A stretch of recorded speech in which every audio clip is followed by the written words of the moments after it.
Très chers internautes, Balandia, Vision Plus Télévision, toujours dans le cadre de la information sûre au Italie, Makambouya, République démocratique du Congo. Les lotosa et pas moi Namboka Donatien Bintini, Azali membre de la corporation cambiste national ya Congo. Les lots cambiste national ya Congo, Bazali ko subir tracasserie à outrance tout le bas. Bazao boka batablo na bango et pas policier, autorité à régulation à banque, la banque centrale du Congo a exigé que les lots cambiste nyoso azala na bureau.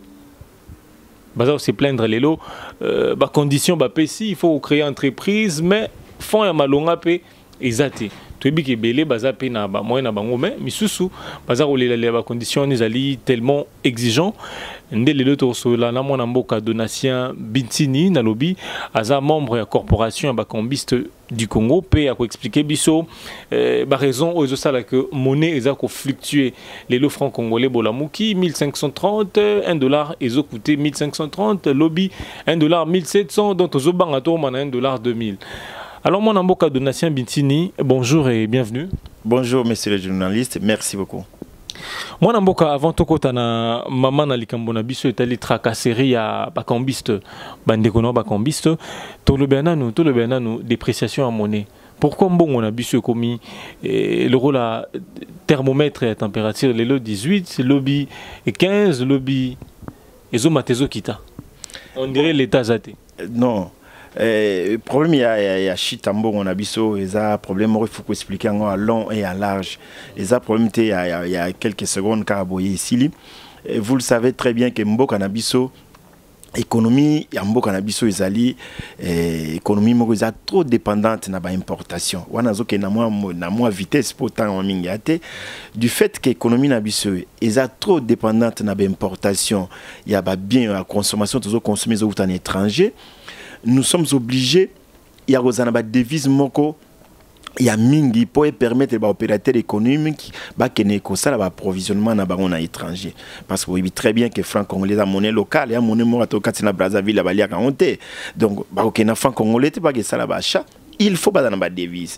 Alors, ce qui est comme dans ngonga moko, banque centrale azana ba devise, il y a mingi té a à disposition il y a ba commerçants, il y a on a bino mona bon on a besoin de perdre de valeur.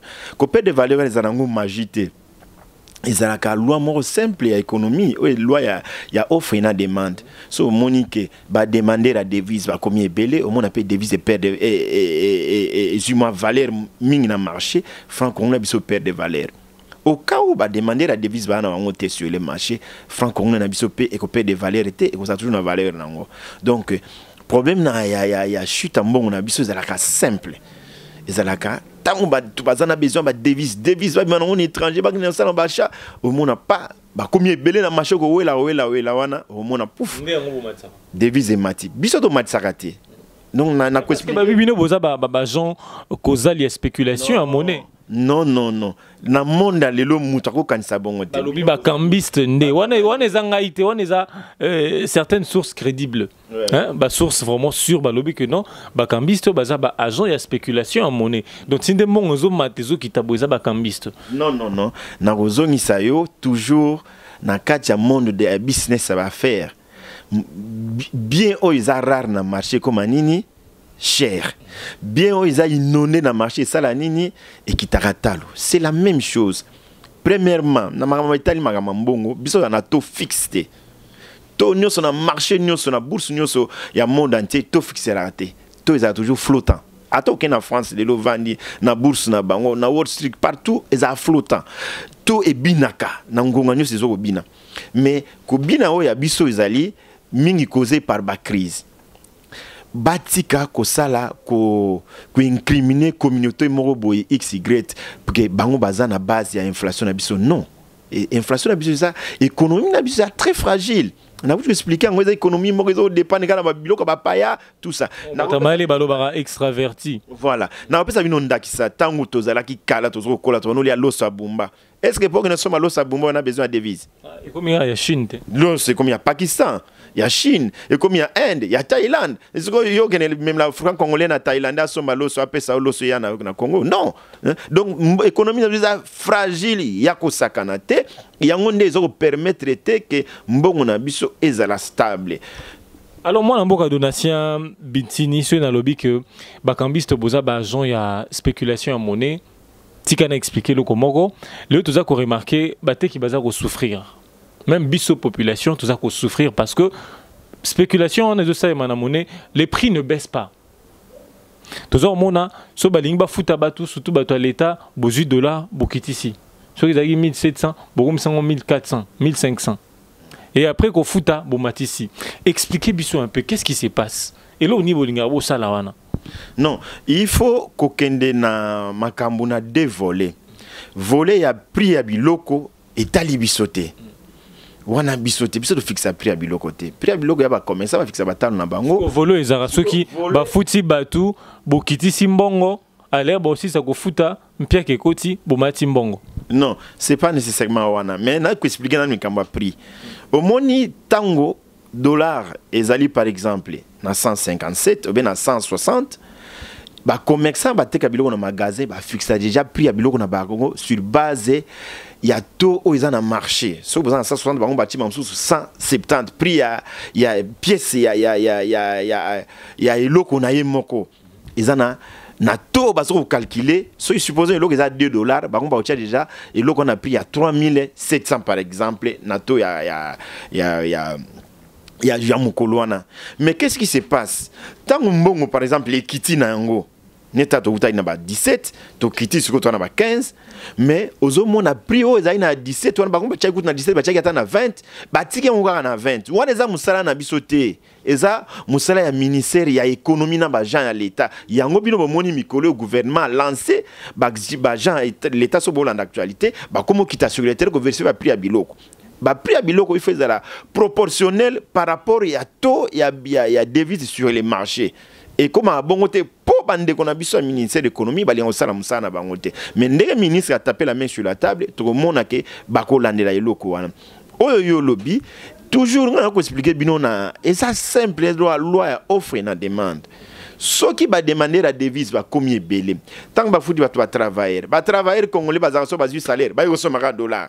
Bah nous ça la provision te na franc congolais bah so $, bah pona makamuna bango makamuna c'est na $, te ndako futa na $, classe abana na $. C'est ça les problèmes mais ça nango makamba kambisité tango bango bazu supposons que ya bah tout monsieur bazo beza ba jeune abino non OK j'ai moi ça wana te supposons que ya 5 millions de Congolais oh bah fonctionner à l'état bazu ba franc congolais na bango mutu moko na parmi bango a changé mamsusu 300 fois 5 millions de Congolais et comme combien franc congolais en marché mutu $. C'est si simple ya ça ba calcul tango ya suna demande de la habituelle ya ba commerçant ya makamu mususu belé au mona ke demande wana na minute wana et mati au mona franc congolais et commis inondé sur les marchés devise commis moins rare et ça nango beaucoup incriminer bande qu'on a binoté bao bazo sala capital ya ba cambiste en général na Congo ça ne représente rien du tout pour ça là que bango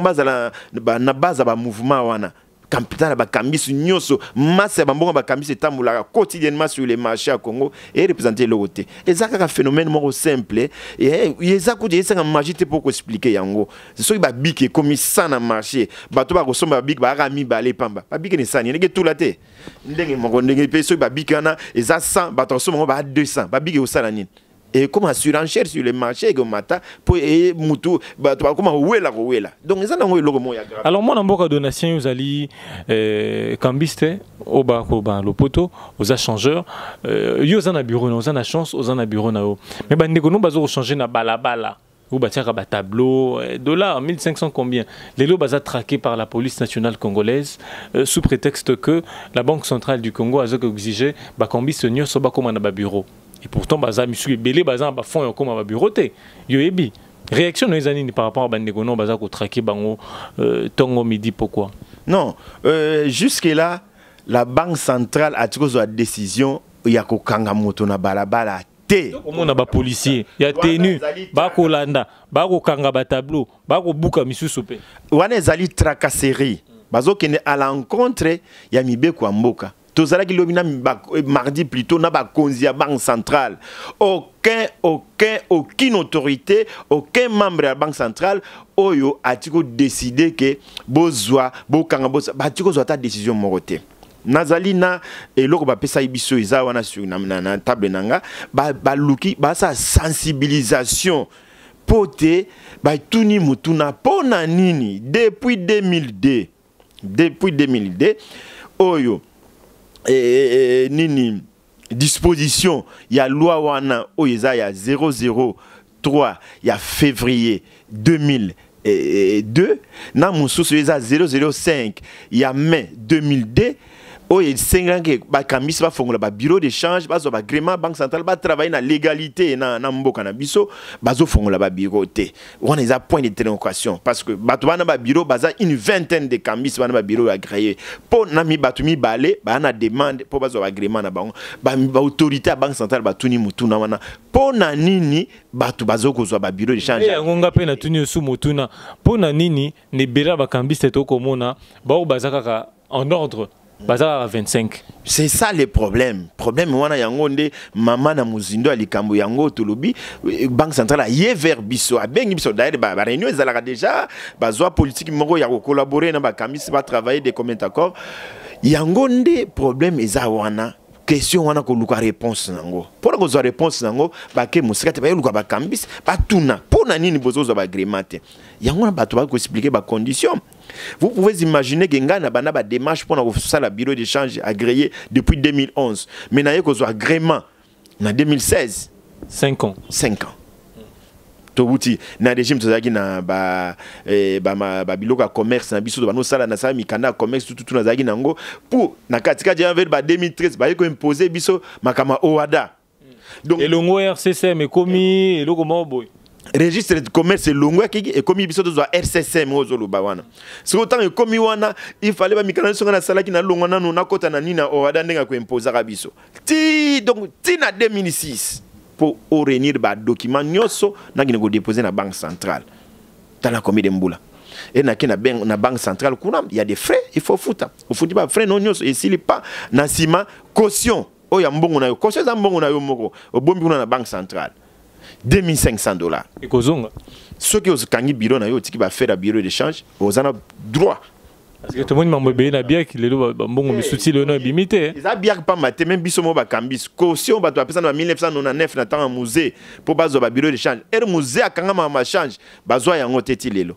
Bakanga yango ka bon yango mona inquiétude ko ya ba congolais ya ba kinois ebele biso to futa ba mbongo to za ba agrément et ba wa mebele bele et comment dire na niveau ba bloquer biso ba pesa biso mbongo na biso na pété ba muso ba botola ba mbongo na ba kana ba prison yango ni inquiétude ba kambiste bele yango nde epini ya problème. Premièrement nzela ezana mulai pour que ne komati wana muta za na $100 na $200 que ne koma kuna ndengeni.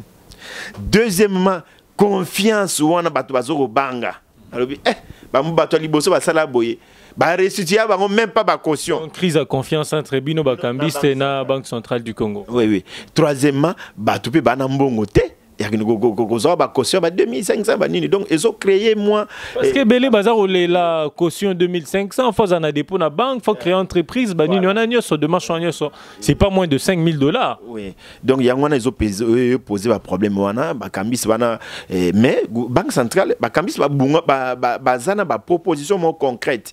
Il y a bien ba proposer de telle sorte que mouton nous ça travailler activité wana nyoso azala encadré toujours par la banque centrale. Netini dans ma proposition. Bon, oyo wana ezana no na kati ya misala ba kamisa bazana au travail nan ba cité donc ta ba sa cahier des charges wana nde et to ko proposer on a banque centrale nde à ce moment là to ko pesa tala to sengi boy to sengi mais ba idée eza ebele ba idée ba kamisa parce ba kamisa baza bazo baté ba tout mususu ba ko kanisa ba kamisa ba classe moko ba tout non c'est des gens qui ont étudié ba na ma prom na bango baza ba to asolo ba défendre pe on est ramboka soki azu opportunité mo musala kitoko mais musala ezate musala ezate ngona pona mwa mayele nzamba pesi biso tozo forcer ba ko créer ba activité mo parce que yo ko vana to vana ka ozela no musala ngo tomé na ciel comme ça ba to Congo pe misala ngo ezate Congo pas maté monde entier misala ezate mais ya biso nde ya Congo nde eleki ndelo bien ngona ba to créer ba activité biso créer écouter zala na bana kala mais mutasali to a développer yango et permettre à souvenir nos besoins na ya bana na bazana tozana dans ba travailler bo komaki avant bo moni ba to komé ba bimia ba kei donc bato wana ba parents bana basi na bana bazo boko la bato donc c'est ça tout ça là ngo po bato zo misala tout so bunda po bato zo misala et problème musu les aliénini même biso ba oyo ba kambisi yango peto leli na bato ya délégation ya banque centrale tout kutana ina bango mardi biso dozo ba agrément biso ba congolais tout na ba agrément officiel boye tout ça un avantage mon côté. Au moment où il y a avantage opération, moi, les banques centrales, il y avait bino batouana mikana officiellement à travailler na bino des commentaires encore exacté. Donc à ce yeux, ça va dépôt ici ba bossani. Tout ça bango ba ko imposer biso boya ko tika ba statistique boya ko tika. Bon ça mais au moment où bango ba ya ba lobino, il y a un marché tel comme vous avez des bureaux agréés, boza légal devant l'État.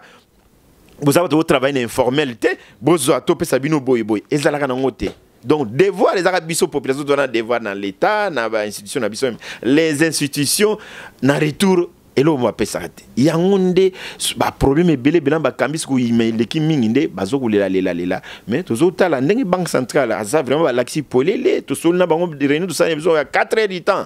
Tu vas réunion à 9 heures, tu dois 13 heures.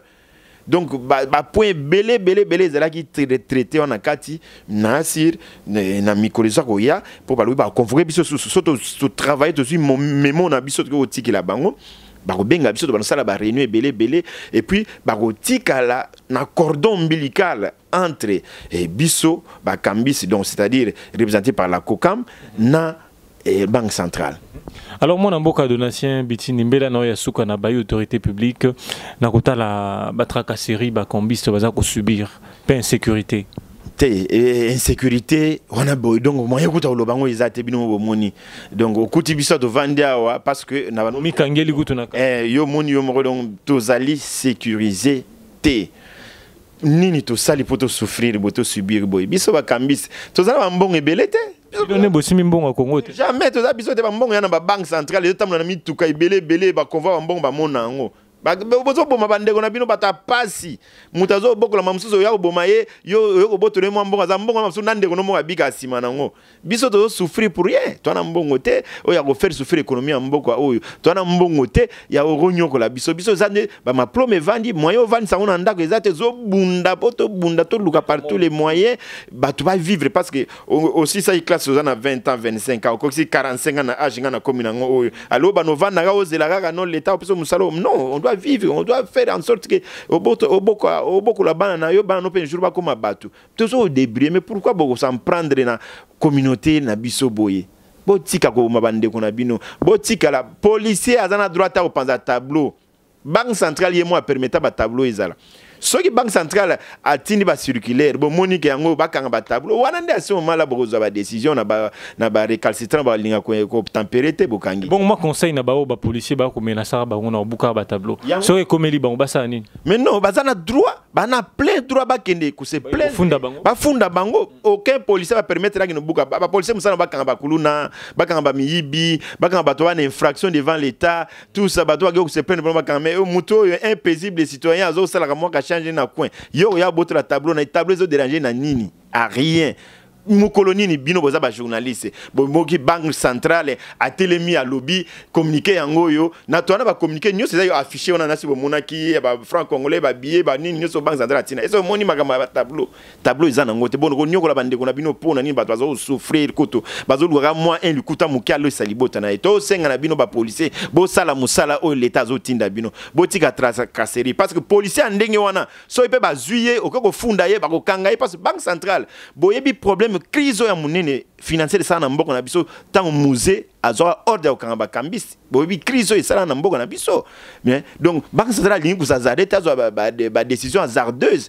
alors ça l'étude en tant qu'institution responsable en tant qu'institution munene gérer économie en mboka il n'a pas d'entremise ya monnaie akoko sala ko ba décision mo à la halte te bazo ko travailler bazo senga na ba kambise bazo ba agrément ba comme na ba groupe d'organisation tout ne to ya ko koma na point wana so tableau dérange à penza yo longwa nango neta wa mbongo izo matate est-ce que yo kuti ba tableau na balabala te tableau zakat mais mbongo mati nango te donc les tableaux n'ont aucune influence sur les taux Alors moi Namboka Donatien Bitini, merci beaucoup. To komi na suka lisolo na biso to bandeko sola na moi Namboka Donatien Bitini na mai matali tracasserie ya bakambiste lelo baza ko landa bana ba policiers un peu partout ko buka ba tableau misu baza ko perdre mbongo na bongo moi Namboka Donatien Bitini à Beleli à Pessi Pembela nae. Merci beaucoup. Je vous en prie, messieurs les journalistes. OK, merci.